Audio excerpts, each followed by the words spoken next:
let's get business, right? Let's be boring business hour.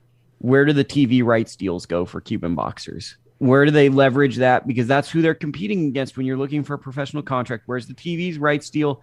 If we're going to sign you over a UK fighter, an American fighter, or a Mexican fighter, and then where are the fans? Because the fans are still not allowed to travel to America. So if there's a fight in Vegas, are Cuban Americans, are they proud to be Cuban? Would they pay to see? Obviously, if you have a special fighter, special fighters change everything. But I guess my question is, just because they're pro, will there be enough fans to support this initially in America? I think it's going to take a generation, like you said, like an era, a generation, a decade or so before the impact of this decision really comes to fruition.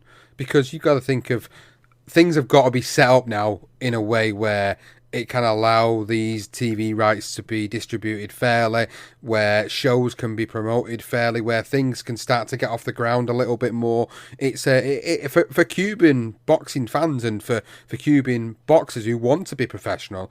This is life changing for them, absolutely life changing for them, and it might inspire another generation of young Cuban kids to come through and actually say, you know, that's what I want to do with my life. I want to be a professional boxer, and I hope it has that effect. I really do, but I do think there's going to be a lot of work behind pushing the Cuban boxing system to a certain level that it needs to be at. It's got to get to a benchmark. I recently interviewed a fighter from Malta, and the sort of stories he was telling me about, you know, where Maltese boxing is at the moment, it's years behind like the US and the UK, and I think Cuba again is another country where it's going to be a good few years behind the bigger countries that have already got this solid foundation that are producing star after star after star. It's going to take a good few years before Cuba gets to that level, but I think when it does, and I hope it does, it provides so much more competition. It provides so much more